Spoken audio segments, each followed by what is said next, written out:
राधे राधे गुरुजी। जय श्रीमन नारायण गुरुजी। जय श्रीमन। कैसे हो गुरुजी आप? कृपा है। गुरुजी मैं दिल्ली से संगम विहार से आई हूँ। अच्छा। गुरुजी मैं एक ना आपसे राय एक सलाह चाहती हूँ। क्या? कि हमने ना गुरुजी हमारा घर दिल्ली में था तो वहाँ से हमने बेच के आगरा में ले लिया है, तो क्या गुरुदेव हमने कुछ गलत किया है? नहीं नहीं, दिल्ली आगरा ठीक है, तो क्यों दिल्ली से बेचा है? वो गुरुजी थोड़ी मजबूरी थी कि मतलब वो छोटा घर था और अब मैं तो दिल्ली में ही बड़ा ले लेती हैं आगरा। गुरुजी इतना बजट नहीं था तो आगरा सस्ता मिलता है? मतलब हमारे बजट के हिसाब से मिल गया था गुरुदेव। अच्छा, तो आगरा मतलब सस्ता है सब? अब ये तो पता नहीं गुरुजी, लेकिन हमारे बजट के हिसाब से मिल गया था तो गुरुजी। ताजमहल वगैरह ही बहुत सस्ता ही होगा कहीं? ताजमहल खरीद लो सीधा। पता नहीं गुरुजी, पर गुरुजी दिल्ली में बहुत ज्यादा महंगे थे गुरुजी, बहुत, हमने पता कर लिया था। तो दिल्ली में क्या है, लाल किला है ना, तो लाल किला ज्यादा महंगा है कि ताजमहल? पता नहीं गुरुजी, तो बस वही गुरुजी थोड़ा ना सब मतलब गेस्ट वगैरह हैं, मेरे सारे फैमिली वाले हैं, वो सब लोग बोलते हैं गुरुजी कि मतलब तुमने दिल्ली जैसे शहर में बेचकर गांव में ले लिया और दिल्ली में कितना अच्छा है, ये है वो, बच्चे तुम्हारे कैसे पढ़ेंगे लिखेंगे। तो बस गुरुजी उसी तो को लेके उनसे बोलना कि आगरा वाले पढ़ते लिखते नहीं है क्या? पढ़ते हैं वहाँ के लोग। गुरुजी मुझे बहुत टेंशन हो रही थी इस वजह। आपको कहाँ अच्छा लग रहा है, आगरा में कि दिल्ली में? मैं गुरुजी मेरा मायका है आगरा में, लेकिन मेरे घर से तो काफी दूर लिया है हमने गुरुजी, और दिल्ली में तो आपका मायका आगरा था इसलिए मायके की तरफ आ गए, यही बात सही है? नहीं गुरुजी, नहीं नहीं गुरुजी, सबसे पहली बात यह है कि मैं आपकी शिष्य हूँ और जो आप कहते हैं हर एक बात को मैं फॉलो करती हूँ गुरुजी, कि मैं वहाँ की तरफ तो लेना तो दूर की बात सोच भी नहीं सकती थी मैं गुरुजी। कहाँ? आगरा में गुरुजी, क्योंकि वहाँ मुझे बिल्कुल भी पसंद नहीं था गुरुजी। फिर? तो गुरुजी मैंने आपको बताया ना कि कुछ मजबूरी ऐसी थी कि ठीक, अब तो ले ही लिया, अच्छा है घर? हाँ गुरुजी, वो आपकी कृपा से गुरुजी बहुत अच्छा है। और प्लस गुरुजी सबसे पहले एक ये रीजन था कि दिल्ली में ना गुरुजी वहाँ जहाँ मैं रहती थी ना वहाँ का माहौल गुरुजी बिल्कुल भी अच्छा नहीं था। अच्छा। और मैं बच्चों को कितनी देर घर में रख सकती थी, क्योंकि अभी तो वो छोटे थे, क्योंकि गुरुजी स्कूल की छुट्टी होती ना तो बच्चे सिगरेट पीते हुए निकलते हैं, गाली इतनी गंदी गंदी देते हुए निकलते हैं ना, मैं कितनी देर बच्चों को रोक सकती थी। तो दिल्ली के बच्चे भी गाली वाली देने लग गए? बहुत ज्यादा गुरुजी, बहुत ज्यादा, अनलिमिटेड। तो मैं उसी चीज को सोचती हूँ गुरुजी, तो मैं आपसे ये राय लेने आई थी। ठीक है, अच्छा है, आपका डिसीजन अच्छा है, थोड़ा खुले में भी रहना चाहिए। एक टाइम बाद देख लेना लोग जंगलों की तरफ फिर भागेंगे। इतना प्रदूषण है, इतना शोर शराबा दुनिया में हो गया है कि अब लोग, पहले के लोग कितने समझदार थे कि जंगल में रहते थे, अब आप लोग बड़े बड़े शहर बसाए, फिर देखना अभी भी बड़े बड़े शहरों को लोग छोड़ के खेतों में जंगलों में लोग घर बनाने लग गए हैं एकांत में शांति से। इसलिए हमारे ऋषि मुनि जंगल में ही रहते थे, मतलब जो ऋषि मुनि फॉलो करते थे एक दिन घूम फिर के दुनिया उन्हीं को फिर फॉलो करेगी। तो गुरुजी आप एक बार मुझे समझा दीजिए गुरुजी, मैंने कुछ गलत किया? नहीं, सही कौन बोल रहा है गलत? क्योंकि गुरुजी सब लोग ससुराल, मतलब मेरी सास है ना गुरुजी, वो ऐसा कुछ भी नहीं बोलती, उनकी मर्जी से ही हुआ ये सब गुरुजी। दूध दही सब सही कोई दिक्कत नहीं है, बढ़िया आपने ठीक किया। जहाँ मन करे, जहाँ आप खुश रह सकें वहीं रहना चाहिए। तो गुरुजी क्या वहाँ पे बच्चे पढ़ लिख नहीं पाएंगे क्या मेरे? काहे नहीं पढ़ पाएंगे? आपके बच्चे तो आगरा शहर में रहते हैं, हम तो बिल्कुल शुद्ध गांव के व्यक्ति। हाँ वही मैं सोचती हूँ गुरुजी कि देखो मतलब यहाँ के लोग देखो कितना अच्छा लगता है मुझे गुरुजी, मैंने यहाँ भी पता किया था पर यहाँ पे भी बहुत ज्यादा हो रहा था गुरुजी। ठीक है, आपने ले लिया, आप खुश रहिए। चलो तो गुरुजी बस मेरा एक लास्ट और है गुरुजी, मेरा एक क्वेश्चन ये है कि गुरुजी मतलब हमारे सब कुछ मतलब भगवान नहीं बन सकते क्या? रिश्तेदारी से रिश्तेदारी रखना ज्यादा जरूरी है, चाहे वो मैं अपने माँ के पक्ष से ही बोल रही हूँ गुरुजी। तो रिश्तेदारों से रिश्तेदारी नहीं रखनी? मतलब गुरुजी आप क्या पूछना चाह रहे हैं? मैं ये पूछना चाहती हूँ कि मतलब रिश्तेदार वगैरह से रखना ज्यादा जरूरी है क्या? क्या रखना? मतलब रिश्तेदारी वगैरह रखना ज्यादा जरूरी है? नहीं, मत रखो। तो गुरुजी लेकिन एक ये भी कारण आ जाता है ना गुरुजी, जैसे हम उनसे रखते हैं तो मतलब आना जाना भी पड़ता है गुरुजी, और फिर वहाँ पे गुरुजी सब कुछ हमारे हिसाब से नहीं होता ना गुरुजी, कि जहाँ जाओ वहाँ बुराई। तो कितने रिश्तेदार हैं आपके? पता नहीं। तो मैंने वीडियो बंद कर दी है, तो जाके पहले सब्सक्राइब कर दो। आप लोग जैसे ही सब्सक्राइब करोगे वीडियो अपने आप चालू हो जाएगी। देखो नीचे बटन दिख रहा होगा सब्सक्राइब करने का, सब्सक्राइब करो, वीडियो अपने आप चालू हो जाएगा। सिर्फ दिख रहा होगा, आवाज़ नहीं आएगी। तो जब तक आप लोग सब्सक्राइब नहीं करोगे तब तक आवाज़ नहीं आएगी। देखो सबके फ़ोन में चालू हो गया, जो जो सब्सक्राइब करा उसके फ़ोन में चालू हो जा रहा है। सब्सक्राइब करो, चालू हो जाएगा सब्सक्राइब। लेकिन तो देखो कागज में लिस्ट बनाओ सारे रिश्तेदारों की, उसमें से जिनको डिलीट मार सकते हैं डिलीट करते जाओ। तो गुरुजी वो सब लोग जो एक आध दो बढ़िया वाले हों उनको रखे रहो, आना जाना कभी कभी, ठीक क्योंकि सब लोग गुरुजी संतों के बारे में बोलते, मुझे बिल्कुल भी अच्छा नहीं लगता गुरुजी, बहुत ज्यादा तकलीफ होती है गुरुजी। फिर ऐसे रिश्तेदारों से मन हटाओ। हमारे तो दो ही रिश्तेदार भगवान, एक राधा रानी, एक श्याम सुंदर। तो बस मैं गुरुजी, तो गुरुजी एक और बस रिक्वेस्ट है गुरुजी, गुरुजी बस मुझे एक आखिरी इच्छा मेरी पूरी कर दो गुरुजी, कि मुझे आशीर्वाद दे दो गुरुजी, कि मेरी सास की ना बहुत तमन्ना है कि वहाँ जाके हम पोथी पाठ करवाएं, उनकी बहुत इच्छा है, पर गुरुजी इतना मुझे आशीर्वाद दो, मेरी इतनी सामर्थ्य हो सके। जा तो रहा है आशीर्वाद। ठीक है गुरुजी, चलो। राधे राधे गुरुजी। जी गुरुजी मेरा एक प्रश्न था। बोलो। ब्रह्मा जी के 4 सर क्यों हैं? चारों दिशाओं को देख सकें एक साथ, इसलिए उनके 4 सर हैं, चारों ओर। चारों तरफ उन्होंने देखने के लिए, 4 वेद है ना, तो चारों वेदों को थामना है उनको, इसलिए 4 सिर हैं। दूसरा प्रश्न है गुरुजी कि जब विष्णु जी 4 दिन के लिए सो जाते हैं तो पृथ्वी का भार कौन संभालता है? भगवान नहीं सोते। जब देवशयनी एकादशी आती है तो देवता सोते हैं, भगवान नहीं। और जब भगवान कभी विश्राम करते भी हैं तो सब शेष भगवान संभालते हैं। कौन संभालता है? शेष। कौन? शेष। शेष भगवान। जिन शेष नाग पर लेटे हैं ना, कभी भगवान विश्राम भी करने लग जाएं तो शेष भगवान सब संभाल लेते हैं। गुरुजी मुझे प्रसादी में आपका दुपट्टा चाहिए गुरुजी, प्लीज, मैं प्रार्थना कर रही हूँ। अभी मैं पहने रहूं कि अभी उतारूं? अभी पड़ोसन को बात करूं। गुरुजी राधे राधे जी। आप अपना आशीर्वाद हमारे परिवार पे बनाए रखें गुरुजी। खुश रहिए। ये खड़े हो जाए मैया, लाल मैया। Hello hello. राधे राधे गुरुजी। जी। आपके चरणों में कोटि कोटि प्रणाम। खुश रहिए। गुरुजी हमारे एक कष्ट है जो कष्ट हमसे हल नहीं हो पाता है। कष्ट है आपको? जी। कौन सा कष्ट है? गुरुजी हम यहाँ लखनऊ है तो बिहार के, लेकिन लखनऊ में रहते हैं और मायावती जी का कॉलोनी हमें मिला है। तो हम वहाँ पर रहते थे, तो सुबह उठते थे तो छोटा सा बगीचा था, तो उसमें हम जाते थे फूल लाने।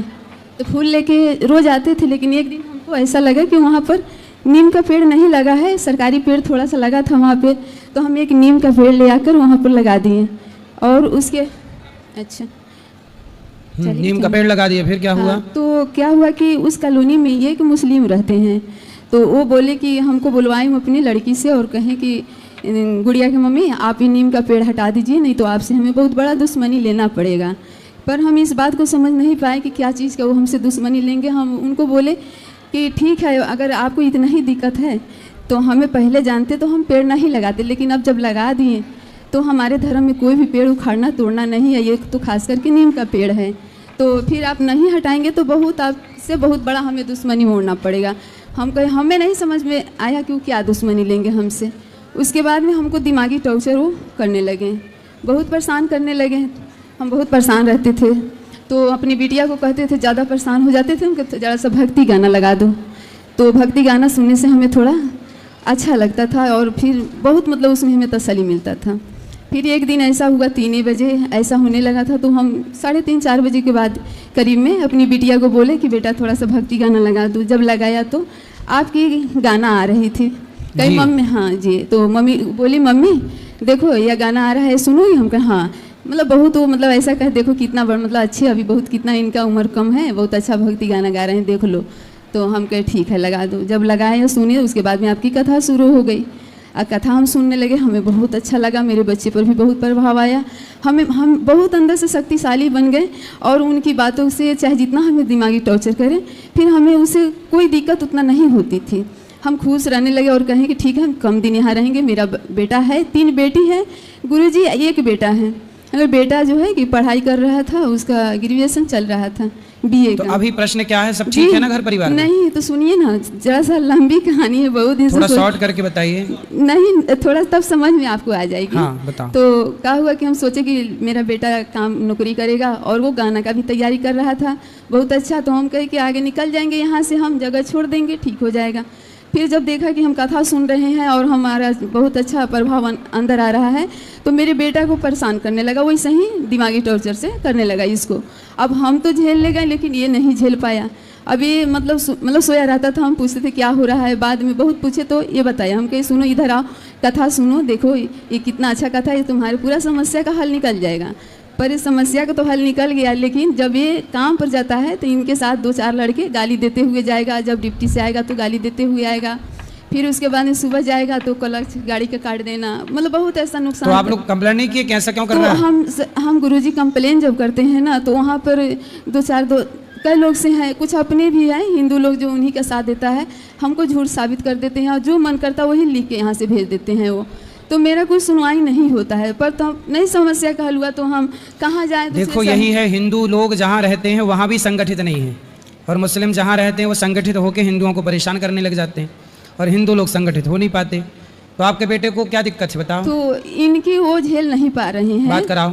तो थोड़ी सी गुरुजी और बात है, तो हम क्या किए, इनको लेकर आपके पास यहाँ आने लगे। तो 3 लड़की है हमारी, तीनों बेटी को भी ले आते हैं, कभी एक कभी 2 के, कथा सुनवाते हैं बेटा को भी। और अपना रूम भी यहाँ हम देखें कि रूम हमको मिल जाएगा, तो हो सके कहीं आपकी चरणों में कहीं इसको जगह मिल जाएगा। इससे बाजा भी बजा लेता है, जैसे ढोलक भी बजा लेता है और गाना भी गा लेता है। तो बात कराओ जी, थोड़ी सी और थोड़ा जल्दी करो, सबको बात करनी है जी। बस बाकी सब बात ऊपर कर लेना, बैठेंगे प्रश्नोत्तरी में केवल प्रश्न करना। हेलो जी गुरु जी, आपके चरणों में कोटि कोटि प्रणाम। जी बताओ। जी मम्मी जैसा कह रही है कि बेटा पैसे कमाओ, मन लगा के काम करो, और कौन क्या कहता है उस पर ध्यान मत दो, और थोड़ा दब के ना रहो, थोड़ा अच्छे बनो। कोई आपको कुछ कहता है तो आप जवाब देना सीखो। 1 मिनट सुन ले, बस कोई बात नहीं है। तो गुरुजी क्या हुआ कि इनका अभी जो ऊपर बताना सब पूरी कहानी, अभी प्रश्नोत्तरी का टाइम है, सिर्फ प्रश्नोत्तरी हो। तो गुरु जी जैसा कि हम काम करने जाते हैं बाहर, तो जो है कुछ ऐसे हैं लोग कि जो नहीं चाहते हैं कि वो मतलब सही काम कर पाए, या फिर अपने देश के लिए या फिर समाज के लिए कुछ अच्छा कर पाए। लोगों के कुत्ते के भौंकने से कुछ होता नहीं है, भौंकने दीजिए। हाथी चला बाजार, कुत्ते लगे हजार। बाकी गुरु जी हम अपने कैरियर में अपने घर में खुश रहिए, प्रसन्न रहिए, किसी के कारण अपने घर का आनंद ना गवाइए। जी मैंने BA भी किया है, और उसके बाद म्यूजिक भी, मतलब गाना भी गा लेते हैं और ढोलक भी बजा लेते हैं। सही है, एक गाना सुनाना चाहेंगे गुरु जी? सुनाओ एक लाइन। जिस धरती पे रहते ब्रह्मा विष्णु शिव महेश है, जय श्री राम जय श्री राम जय श्री राम राजा राम। जिस धरती पे रहते ब्रह्मा विष्णु शिव महेश है, राम से राष्ट्र है देव से देश है, राम से राष्ट्र है देव से देश है, राम से राष्ट्र है देव से देश है। राम रोम रोम में है कृष्ण कण कण में समाए, रहेंगे राम के होकर भले कुछ भी हो जाए। बेदर्दी दीपक केसारी का यही उद्देश्य है, राम से राष्ट्र है देव से देश है, राम से राष्ट्र है देव से देश। तो मैंने वीडियो बंद कर दी है, तो जाके पहले सब्सक्राइब कर दो। आप लोग जैसे ही सब्सक्राइब करोगे वीडियो अपने आप चालू हो जाएगी। देखो नीचे बटन दिख रहा होगा, सब्सक्राइब करेंगे, सब्सक्राइब करो, वीडियो अपने आप चालू हो जाएगा। सिर्फ दिख रहा होगा, आवाज़ नहीं आएगी। तो जब तक आप लोग सब्सक्राइब नहीं करोगे तब तक आवाज़ नहीं आएगी। देखो सबके फ़ोन में चालू हो गया, जो सब्सक्राइब करा उसके फ़ोन में चालू हो जा रहा है। सब्सक्राइब करो, चालू हो जाएगा। सब्सक्राइब है सुंदर, बढ़िया। मन लगा के काम करो, पैसे कमाओ, और किसी के चक्कर में कहने से प्रभावित ना होइए। मन लगा के खूब काम करिए, डरने का नहीं, काम करने का। जितना डरोगे दुनिया उतना डराएगी, इसलिए डरने का नहीं। जी राधे राधे। गुरुजी मेरे पति ना बहुत झूठ बोलते हैं। किससे? हमसे ही बोलते हैं जी। क्या झूठ बोला? जैसे कुछ काम है तो मतलब झूठ बोल के करते हैं। जैसे क्या? जैसे कुछ भी हो घर पे जैसे झूठ बोलते हैं, जरूर किसी का फोन आगा तब झूठ बोलेंगे। तो आप चाहती हैं कि वो सच बोलें? जी। आप सच बोलती हैं? हाँ जी। पति कहाँ है? ये रहे पास में बैठे। बात करा। जय श्रीमन्नारायण गुरु जी। जय श्रीमन्नारायण। कैसे हैं? बहुत बढ़िया गुरु जी। क्यों झूठ बोलते हैं प्रभु? नहीं गुरु जी, झूठ तो नहीं बोलते, पर इनसे तो झूठ नहीं बोलते, मगर जैसे हमारा सिलाई का काम है तो उसमें झूठ बोलना पड़ जाता है हम। जैसे कैसे? जैसे मान लो हम कोट पैंट का काम करते हैं, कोई ग्राहक आया और उसके तैयार नहीं हुए, मतलब हमने टाइट मतलब जो डेट दी हमने उस डेट पे तैयार नहीं हो पाए, तो ये झूठ हो जाता है। अब दुल्हा की शादी है 15 तारीख की, और 15 तारीख को उसको ड्रेस चाहिए, और नहीं तैयार हो गए तो बेचारा शादी कैसे कराएगा? क्या पहन के कराएगा? नहीं हो तो बात सही है गुरु जी, इस बात को तो नहीं कह रहा, मगर हो जाता है लेट। कोशिश ये करो कि सामने वाले को वही डेट दो जिस पे काम कर सको। जी आप अपने काम की स्पीड बढ़ाओ, लोगों को रखो। ये तो अच्छी बात है ना कि आपके पास काम ज़्यादा है। जी गुरुदेव। ये सुनो, इस समय सबके पास सब दिन नहीं रहता। आज आपके पास काम बहुत है, कुछ लोग ऐसे हैं जिनके पास कोई काम ही नहीं है, जी गुरुदेव। बैठे हैं। जी। तो काम है तो आप उसका सदुपयोग करो। जी गुरुदेव। और सत्य की राह पर ही चलो, झूठ मूठ क्यों बोलना। जी गुरुदेव। और ये हमारे एक मतलब दोस्त हैं, ये मीट मछली ज़्यादा सेवन करते हैं, जरा गुरुदेव इनसे भी 2-4 बातें कर लीजिए। कराओ बात। गुरुजी राधे राधे। जी, मांस खाते हो? जी सर। क्या क्या खाना पसंद करते हो? मीट मछली मुर्गा। मछली, मुर्गा, मुर्गी, अंडा, सब सब। कुत्ता, बिल्ली? इन्हें नहीं खाते। कुत्ता नहीं खाते? ये खाने योग्य नहीं है। हैं? खाने योग्य नहीं है। क्यों? इसलिए नहीं खाते। खाने वाले तो कुत्ता भी खाते हैं। नहीं खाते? चाइना के लोग, नागालैंड के लोग कुत्ता भी खाने वाले लोग खाते हैं। जी अपने यहाँ। बिल्ली भी खा जाते हैं। जी। तो गाय भी खा लेते हो? नहीं नहीं। और आदमी? नहीं नहीं। अच्छा ये बताओ, जैसे मुर्गे का मांस है और आपके परिवार में जैसे आपके दादाजी हैं अभी? नहीं, एक्सपायर हो गए। तो जैसे दादाजी जब मरे तो दादाजी के मांस में और मुर्गे के मांस में क्या अंतर है? यदि आप मांस खाते हैं तो दादाजी जब मरे होंगे तो आपने उनको पका के खाया कि जला दिया था? जब हम नहीं थे सर। चलो अब और जब कोई मरता है परिवार में तो उनको खा लेते हो कि जलाते हो शमशान? जला के आते हैं। तो मांस तो वो भी है और मांस मुर्गे का भी है, क्या अंतर है दोनों में? वो मनुष्य है। तो मनुष्य है तो आप मनुष्य को नहीं खाएंगे पर आप जानवरों को खा जाएंगे। छोड़ने के लिए मैंने बहुत कोशिश करी, नहीं हुई। इन्होंने भाभी ने मुझसे बताया और आपका नाम लिया तो मैंने नाम से नहीं जानता था, आपको यूट्यूब पे देखा था। और जब आप आज जो है हम आके देखा तो मैं कह रहा ये मैंने इनसे यूट्यूब पे देखा था इन्हें, गुरुजी को। अच्छा ये बताओ, किसी की हत्या कर देते हैं आप लोग अपने स्वाद के लिए? जी। सही है? रोम। भाई मांस कौन खाता है? कुत्ता बिल्ली ना खाते हैं? यस। तो मैंने वीडियो बंद कर दी है, तो जाके पहले सब्सक्राइब कर दो। आप लोग जैसे ही सब्सक्राइब करोगे वीडियो अपने आप चालू हो जाएगी।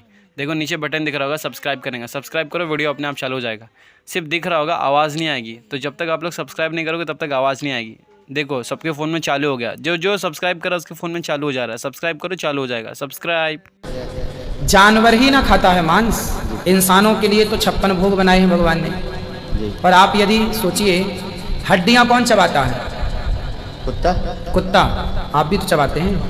हड्डी तो फेंक देते हैं। अगर चबा के ना फेंकते हैं थोड़ा बहुत तो मांस उससे मूसी निकालते होंगे ना? हड्डी नहीं चापते हैं। हड्डी नहीं चापते? नहीं चापते? जी नहीं। तो मांस खा लेते हो? तो सही है मांस खाना? नहीं, रोंग है जब तो आपके पास आए हैं घर पे छुटाने के लिए। नहीं, छुटाने के लिए तो मांस थोड़ी कोई आपके मुंह में जाके घुस जाता है अपने से। बार बार कोशिश करी गुरुजी, नहीं हो पाया। और जो संगति से आखिर नुकसान किसका हो रहा है? हमारा ही हो रहा है। आपकी एक उंगली काट के आप क्या दे सकते हैं हमें? नहीं। क्यों? अपना अंग है। दर्द होता है, पीड़ा होती है? यस। तो आप जब मछली को खा जाते हैं, बेचारी तड़पती है, मुर्गा को मारते हैं, पंख नौचे जाते हैं, दर्द नहीं होता होगा? होता है, तड़पते हैं। क्यों खाते हैं फिर क्यों नहीं आपको दया आई उन जीवों पर? दया तो धर्म है ना भैया। चलो अब नहीं खाना, पक्का प्रॉमिस? यस। ठीक है। ये हमारी वाइफ आपसे कुछ कहना चाह रही है। गुरुजी राधे राधे। जी बताइए। गुरुजी मतलब इन्हें हर छोटी सी बात पे गुस्सा आ जाता है, तो इनका थोड़ा गुस्सा शांत हो सकता है? किसको? मेरे हस्बैंड को। कहाँ है? ये जो मेरे हस्बैंड बोल रहे थे पहले। हस्बैंड नहीं है, पति हैं। हाँ पति बोल रहे थे मेरे। इन्हें मतलब गुस्सा जल्दी आ जाता है। अब देखो वो खाते ही ऐसा है जानवरों को। अच्छा। स्वाभाविक है कि जो आदमी खाएगा, किसी की हत्या करेगा, वो दयावान तो हो नहीं सकता। तो निर्दयी जो है भाई, जिसके अंदर दया नहीं होगी, मांस कौन खा सकता है? वही खा सकता है जिसके अंदर करुणा नहीं है, दया नहीं है। तो जिसके अंदर दया है ही नहीं जी, आप उससे दया की उम्मीद करना ये आपका ही बेकार है। दया की उम्मीद करना, दया होती तो वो मांस किसी की हत्या अपने स्वाद के लिए करती क्यों? समझो ना जी। हम तो चींटी भी नहीं मारते, दया है तब तो चींटी नहीं मारते जी। दया मर जाएगी तो मारना शुरू कर देंगे सबको जी। तो हम भारतीय हैं, दयावान हैं जी, इसलिए जीवों पर दया करते हैं। अब उनके अंदर दया होती तो वो क्यों किसी की हत्या करके मुर्गा खाते, मछली खाते जी? तो वो दया तो है ही नहीं, उनके अंदर मर चुकी है, इसलिए अब वो गुस्सा तो करेंगे। जिसके अंदर दया है नहीं वो तो क्रोधी होगा जी। आप खाती हो मांस? अब नहीं खाएंगे। तो आप भी तो वैसे ही हो। अब नहीं खाएंगे, लेकिन इसीलिए आए हैं यहाँ पे। चलो अब नहीं खाना, कुछ सीखने को मिले। गुरुजी 1 क्वेश्चन करिए। और उस क्वेश्चन का मैंने सोशल मीडिया पर भी देखा, मुझे जवाब नहीं मिला लेकिन संतुष्ट नहीं हुआ। बताओ। कि एक बच्चे ने पूछा था मुझसे स्कूल में कि सर जी हमें जो है ये बताइए कि पढ़ाई कहाँ से उत्पन्न हुई थी? पढ़ाई कहाँ से उत्पन्न हुई? शिक्षा किसने उत्पन्न करी? हाँ, भगवान शिव की डमरू से सबसे पहले वर्णमाला प्रकट हुई। अयोण रिल ये शिव जी की डमरू से अक्षर शिक्षा उत्पन्न हुई, शिव जी से। गुरुजी मैंने उन्हें जवाब दिया था कि शिव जी के डमरू से पैदा हुई थी, महेश्वरी सूत्रों से। हाँ हाँ वही है अयोण रिल। लेकिन वो रोंग बता रहे थे। कौन? बच्चे के पिताजी। अब तो देखो कुछ भी आप बता लो, रॉन्ग बता लो, राइट बता लो, स्वतंत्र है कुछ भी कहने के लिए, पर जो है वो तो यही है कि भगवान शिव की डमरू से ही माहेश्वर सूत्र बोलते हैं उन्हें। इति माहेश्वराणी सूत्रण्यादि ऐशा मंत्या इता अय्युण ऋलृक इत्यादि 14 सूत्र हैं। यस, ये सब निकले हैं भगवान शिव की डमरू से, जिन्हें पाणिनीय प्रवेशाय, पाणिनीय जी एक विद्वान हुए हैं, पाणिनीय जी ने इन सूत्रों को ले लिया और इनके अनुसार व्याकरण शास्त्र की रचना कर दी। इन 14 सूत्रों के अकॉर्डिंग ही सारी व्याकरण, सारा सिद्धांत तैयार हुआ। थैंक यू सर, इसीलिए मैं आया हूँ कि उन्हें मैं सोशल मीडिया पर दिखा सकता हूँ, मैं अपनी तसल्ली के लिए वहाँ पहुँचा। हाँ, अगर आप लोग को हमारी वीडियो अच्छी लगी तो लाइक कर देना और सब्सक्राइब करके ही जाना यार। और ऐसी वीडियो देखने के लिए सब्सक्राइब कर दो, ताकि कोई भी नई ऐसी वीडियो आए तो सबसे पहले आपके पास आए। तो सब्सक्राइब।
अरे खेलना है 40 का था।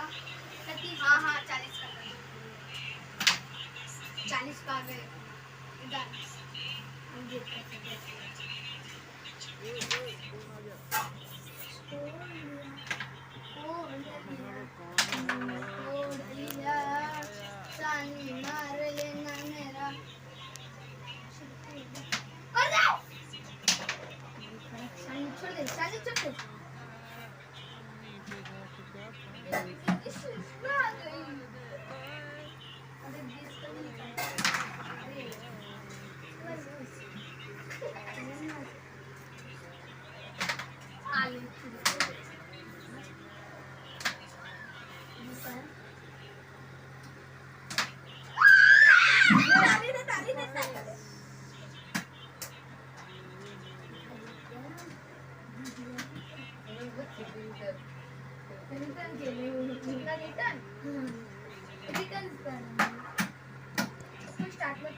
अबे तू पैसे के दम पे दे रही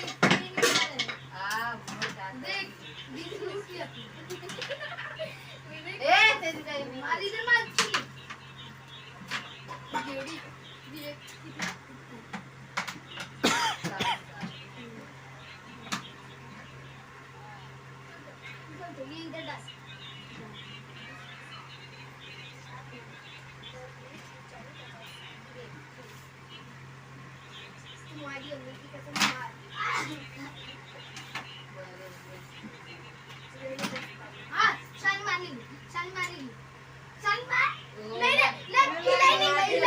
नहीं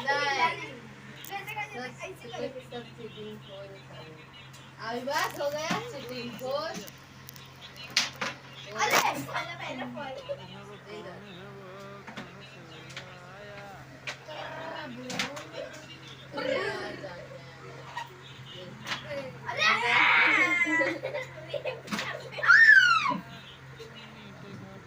कितना है? 40 कितना का मैच? अरे यार एक 20 आ गया ना। सोच रही थी मार्केट से चप्पल ले ली कि